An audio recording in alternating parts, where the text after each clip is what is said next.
Yes, hello, welcome everybody, it's Chris here from the Ministry of Dice, and I'm back again today with another one of my video presentation thingamadoodads, and in this video, you can see my face.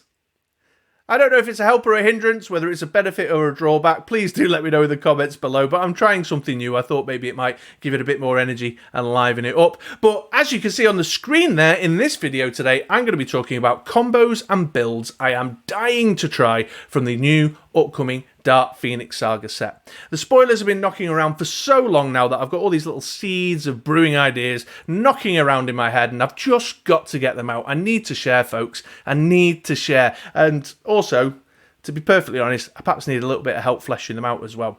Now, I know, before you start screaming at the screen, November is the new estimate for its release. It's still a good 3 months away, and even then we don't know how locked in this November release date is. We've had estimated release dates for the Dark Phoenix Saga set before that have fallen through, but I hope you'll excuse the fact that I'm just really excited. I've been thinking about these cards and getting all these ideas together, and I wanted to share them with you today. So let's get into it, shall we? Let's throw these ideas out there and let's see what happens in the comments. And I'm going to start with this one here, Moira, Strength of Foresight. She's the 3-cost shield. She's got the X-Men affiliation. She's a founder keyword card, but that's not the bit I want to focus on. The bit I want to focus on is this next bit. While Moira is active, when you field an X-Men affiliated character die with a purchase cost of 3 or more, put a loyalty counter on Moira.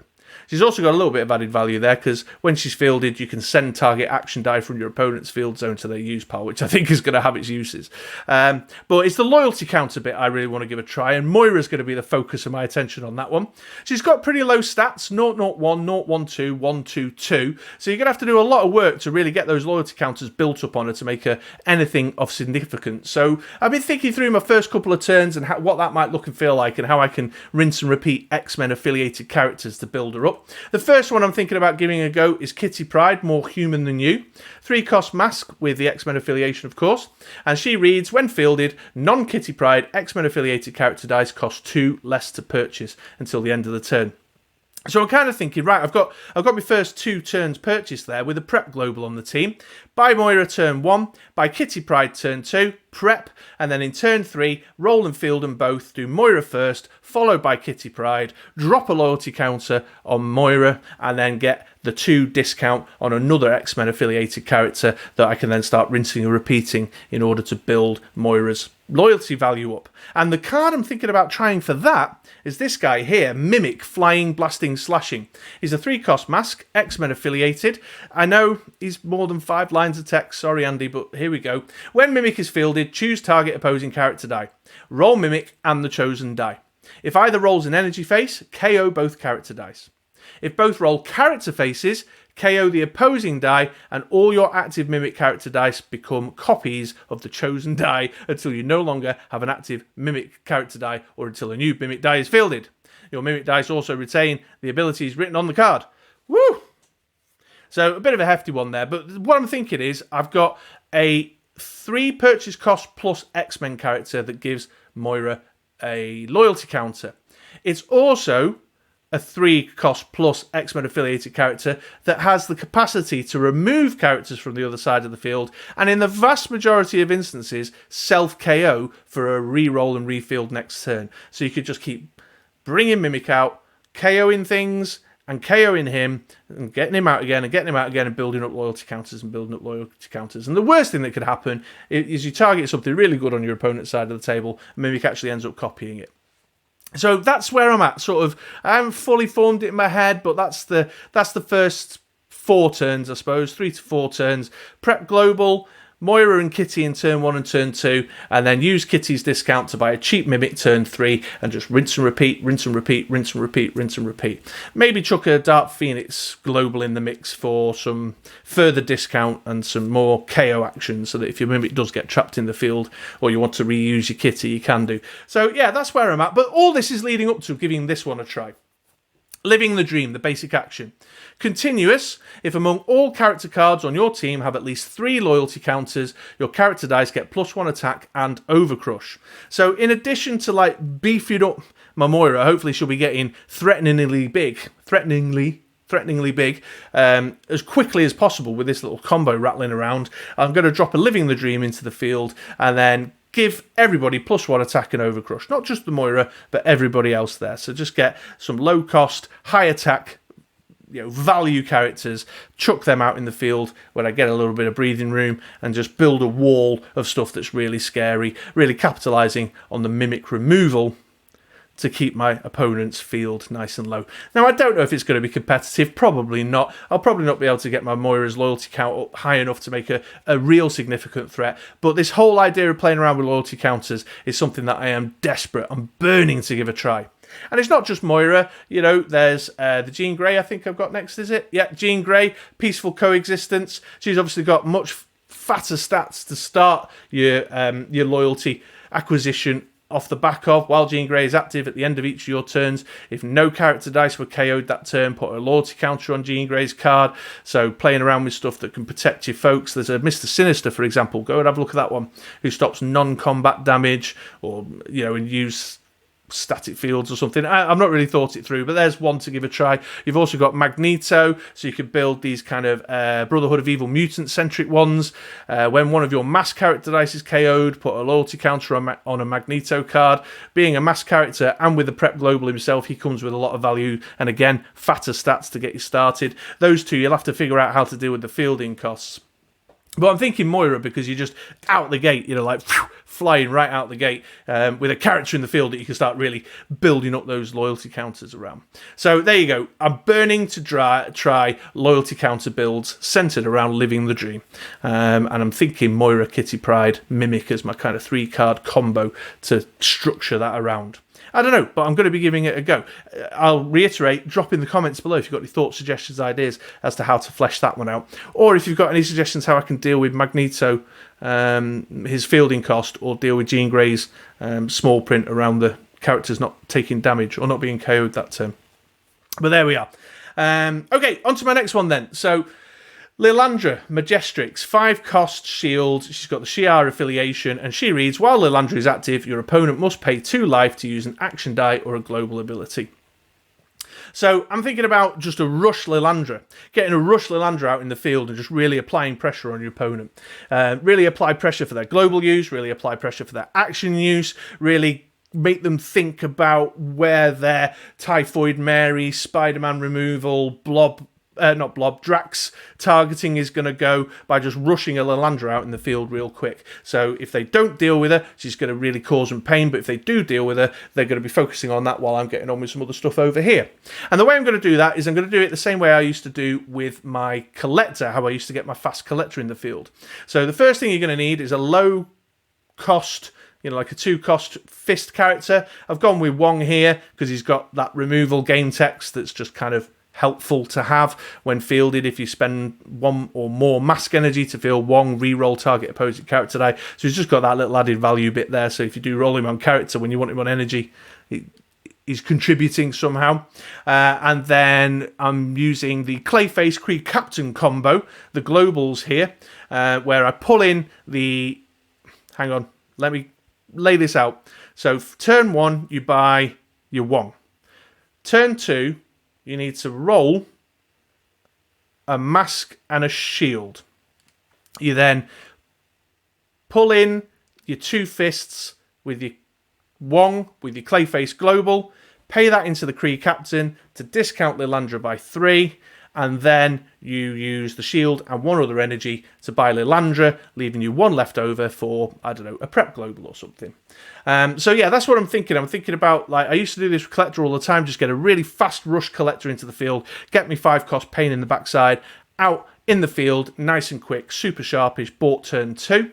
And I'm thinking about trying the same out with Lilandra. Really apply pressure onto my opponent with her game text. Have them have something to deal with maybe like a pivot, a secondary win condition, something else that can take advantage of this ramping combo here. So that if they are going to be spinning dice down with Black Widow, targeting stuff with attacking public menaces, if they're going to be Pip the Trolling, blah, blah, blah, blah, blah, although Pip the Troll can do too. But you get the idea. So it's either something to deal with, which will distract them away from what you're really doing, or be something that's going to be a pain in the arse all the way through. So that's where I'm at with that one, a rush Lilandra. So I'm sure we're going to see people play around with that idea. Mutation's back on the scene as well, so there might be some stuff around that. But that's where I'm going with it. Okay, right, next one on the list. I think I've mentioned this one before, actually, this combo. So apologies if I'm repeating myself. I can't remember whether it was on the podcast or an earlier video or something. But this whole idea of ramping with Madelyn Pryor Aspiring has been playing on my mind. She's a 3-cost mask, and she reads, while Madelyn Pryor is active, if an opponent draws an extra die during their clear and draw step, prep 2 dice from your bag. No matter how many extra dice your opponent draws, you only prep 2. So that's fine. So what I need to do is I need to force my opponent into a position where they draw an extra dice out the bag. And the guy who's going to do that for me is Macho Man Randy Savage. Oh, yeah. How was that one, Ronathan? You like that one? So he's a 4-cost fist, and he reads, while Macho Man Randy Savage is active, players draw an extra die during their clear and draw step. So your opponent's drawing 5 dice, you're going to draw 5, but then when your opponent draws their 5 in their turn, you're going to prep an extra 2. It's an expensive ramp engine, but it's going to give me 7 dice a turn, which I think is really interesting. And I think it's got something maybe there. I don't know. 3 and a 4 cost. Yeah, it's just something I want to try. I want to give it a go. I think it'd be fun to make it work. I think it'd be fun to be drawing and rolling. I say drawing and rolling. Drawing 5 dice with 2 in prep, so I'm rolling 7 in each of my goes. To really kind of twist the knife in, though, what I'm thinking about is chucking in this lady here, Nebula, sister to Gamora. While Nebula is active, if your opponent draws and rolls more than 4 dice during their clear and draw step, they lose 2 life. So that whole thing, in addition to being a ramp engine for me, is also going to be a life loss engine for me to use to drive towards my win. So I'm drawing and rolling tons of dice, prepping tons of dice, just really staying on top of my bag and just having loads of dice to roll every single turn, more than my opponent could hopefully get together, because I control that whole situation, and then chuck Nebula, sister to Gamora, in the mix in order to give them a bit of damage too. Now, I don't think this is competitive. It's 2 4 costs and a 3 cost. So, and you need to really get your Madelyn and your Macho Man out early doors to get your own ramp engine up and running. But I think it's just going to be super fun, especially for your kind of more casual events. Super fun, a little bit of something to play around with. I don't know, I'm out there looking for ideas, and Asker would help with the Madelyn Pryor Nebula purchase costs. I don't know, it's just been really gnawing at the sides there. Of course, in this type of removal meta with the spin down mechanic going off all the time, I'm a bit nervous about it because it needs 3 key pieces to work, but definitely one I'm going to try, and I hope you give a try too. Okay, what's next? I'm just trying to remember now what's next. Oh, I know what's next. The Founders. I really want to give Founders a try. I am so excited about the idea of getting the core 5 team members, the original, the OG X-Men from way back, X-Men number 1, 1964, getting them all together. I've just picked 5 here that kind of tickle my fancy. There's an Angel with Founder, who gives Founder characters +1 attack. Then we've got a Beast here. He's combat ready, 2 cost fist. When Beast attacks, prep a die from your bag. The first Beast die you purchase each game costs 1, so just a way of getting some prep going on. We've got a Jean Grey here, Marvel Girl, Founder. When Jean Grey is active, your opponent must pay 1 extra to use a global ability. While you have different X-Men character die in your field zone, Jean Grey fields for free, so that's really nice. She's got some beefy stats as well. We've got Cyclops over there in the top of the screen, first class. While Cyclops is active, when you field a character die with Founder, deal 2 damage to target character die. I think there's a lot of opportunity in that one. And then Iceman, Mr. Ice Guy, he's got Energize, where he can double target character die's printed attack until the end of the turn. Or when he's out in the field, he's boosting up your sidekicks. Just kind of 5 of pits for what I'm kind of thinking of. And then in addition to that, you've got Mutant Research Program, a 2-cost basic action, which reads, if you have at least 2 active Founder character dice, draw and roll 3 dice. Otherwise, draw and roll a die. So you're just like, whoa, get 2 Founder characters out, pick up a Mutant Research Program, and I'm churning for days. So I'm thinking about Cyclops being a bit of a focus of it, with perhaps Beast.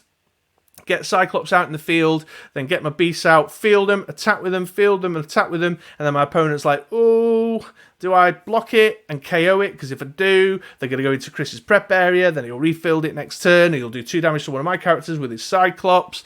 I don't know, something along those kind of lines. If they don't block it, then he's going through for 2 or 3 damage, just really chipping away, killing them by 1,000 cuts, as well as getting my own bit of prep going on from that motion of attacking with Beast. Maybe give him the stat bump with Angel, so that Beast then becomes 3/3/4, so it's just a little bit more threatening. Get Iceman out to roll him on Energize, actually, I was thinking, so that I can double Beast's attack stats. So I've got Cyclops in the field, I'm cycling Beasts as often as possible, energizing with Iceman to make that Beast a 4/4/6 with an Angel stat bump, making him a 5/5/7. You get the idea. And then Jean Grey as a bit of control to stop any cheeky, sneaky, like static fields or force blocks. I don't know, whatever. Just stuff, global stuff that could really spoil my day. And then Mutant Research Program for that extra churn and ramp, so I can afford to buy some of these 5 costs. And plus I'm going to want multiple beasts and what have you. I mean, really, I could just drop a Dark Phoenix into the mix with her global to KO and rinse and repeat, KO, rinse and repeat too. I don't know. I definitely am excited about the idea of getting the original lineup, the original 5. Maybe throw a Professor X in, just to be super themey. Isn't there a Professor X? Actually, now I think about it, I should have checked this before I started recording. Isn't there a Professor X that does something with sidekicks that go nicely with that Iceman? Is there? I can't remember. I'll be looking that one up when this video finishes. In fact, when I edit it, I might suddenly throw a picture of it up on the screen. But yeah, throw a Professor X in, really, because he's part of that OG lineup. And just give it a play. I love themey play. You got all X-Men characters as well, so there's stuff like Tight Ranks, the new basic action that you can play around with, and all sorts of affiliated stuff. It make a fun, bit of a different pace for single affiliated teams. I love playing single affiliated teams. But yeah, I'm just a comic book nerd, isn't it? It's just a great little thing to play around with for a comic book nerd. I want to make the OG 1964 Stan Lee, Jack Kirby X-Men lineup. And use that founder keyword a little bit. So that's what I'm thinking. That's where my mind's at. So, do you know what? I'll tell you what, folks. I'm going to wrap that up there. I've got a few more, actually, but I'm going to wrap that up there and maybe do a part 2, because I'm looking at the clock and I'm already creeping up on 20 minutes, and, I don't want to press your attention spans any further than that. So let's close that one down there. There's the combos and builds I am dying to try from Dark Phoenix Part 1. I'll come back maybe in a week or two's time with my part 2 with some further ideas that I've been kind of chewing over that I want to give a try. These other ones are definitely not competitive, but stick around. Let me know. I'll mention again. Let me know about this whole, adding myself to the presentation. I'm a bit skeptical. I don't know if it's made the card text too small with the bit down there. I'm not sure. You tell me. I'd love the feedback to know. I could just go back to full screen or whatever. Or whether seeing me, you've just had an opportunity to see how the sausage is made. As you can see, I just do a single take to camera. Well, single take to mic originally, single take to camera now, and splurge it all out. Don't forget to like and subscribe. And a couple of those other spoilers and what have you that I've mentioned, please do feel free to head on over to BritRoller6.com, select the unreleased set spoilers icon title at the header bar, and that'll take you to our galleries where you can go take a look at a few of those others I've mentioned, like the Mr. Sinister and the Tight Ranks, for example. So yeah, there we go. I'll wrap that up there. Thanks for coming and hanging out, folks, and I've been Chris. I'll see you on a podcast, in another video, or over on BritRoller6.com sometime soon. See you later, folks.